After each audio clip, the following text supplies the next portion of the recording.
If you guys are looking for some cheap coins on FC25, make sure you check out MMOEXP.com. Their link is down in the description. They're fast, cheap, and reliable. And if you use my code Rema, you can get yourself a lovely 5% discount.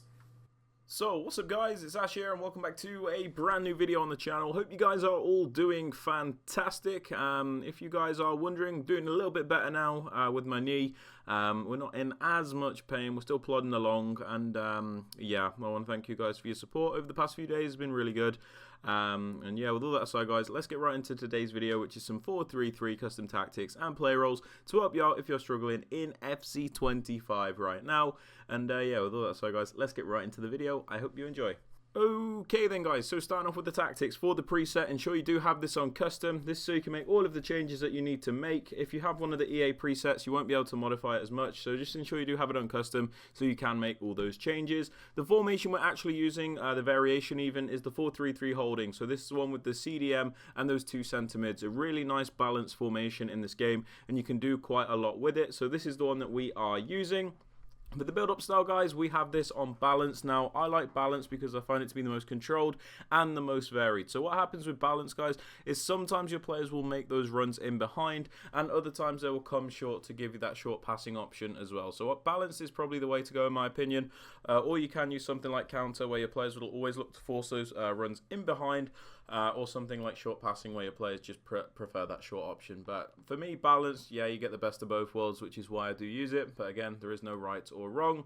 For the defensive approach guys, we have it on high, and I have my line height on 75. Now the reason I've done this is because originally when I started playing this game, I did try having it on balance and I didn't like it. There was just way too much space between the defense and the midfield, so my opponent just had way too much freedom, so I didn't like that. Then I also tried aggressive, well, we had like a really high line and our players just like automatically pressed. I didn't like that either. It just felt like I wasn't in control. So I kind of switched to like the middle ground of high and switching this like line height 75. So we've still got that high line, which we like, but we also have more control over when we press. So it's the kind of like the best of both worlds, which is why I do use it. Now for the player roles, without the ball, this is what it looks like. It's just the base formation. That's kind of how it works in this game. So whichever formation you're basing your tactics off is how it will look when you don't have the ball. And then with the ball, it looks a bit more like this. So let's just quickly go through why we use what we use, if you guys are wondering. So on the striker, I like advanced forward. I find them to be the most versatile and the most useful with this role. So sometimes they'll like run in on goal, and other times they'll drop a bit deeper to help with the build-up. So you kind of get the best of both worlds. They do a bit of everything, and they're not really restricted to doing one thing. That being said, if you guys want to use a different role because that's something you prefer, that is absolutely fine. Like I said, there is no right or wrong. Now for the right winger and the left winger guys, I've actually been using them on the wide playmaker role. It's something I really like in this game. It makes the players like move in a really solid motion. Wide playmaker, I just seem to get the best AI out of the players. You know, sometimes they hang out wide. Other times they'll get into those narrow areas which are really difficult to mark. So wide playmaker, in my opinion, really underrated role, and I still don't see a lot of people using it.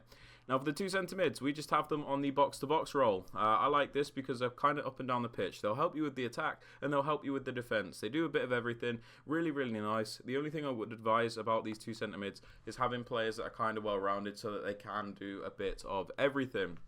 Now for the DM, I would suggest the role of holding. Really, really nice role in this game. So they kind of just sit in front of that back line.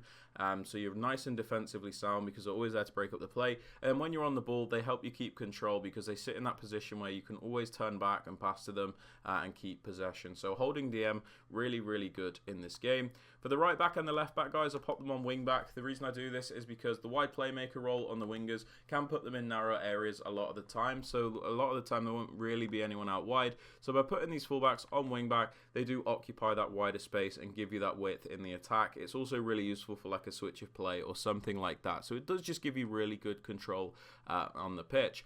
For the two centre backs, we just pop them on that defender role. I don't really feel a need to change that.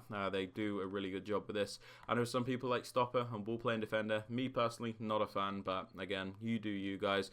Doesn't really matter. And for the goalkeeper, I just have them on the default role, but you can do sweeper keeper if you would like to. But yeah guys, they are essentially my tactics and roles for this 4-3-3. I hope you guys have enjoyed and found it useful. If you have, please be sure to drop it a thumbs up, sub to the channel if you're new, and don't forget to turn on those notifications. And yeah, with all that aside guys, hope you have a great rest of your day, and I'll catch you all in the next one. Peace!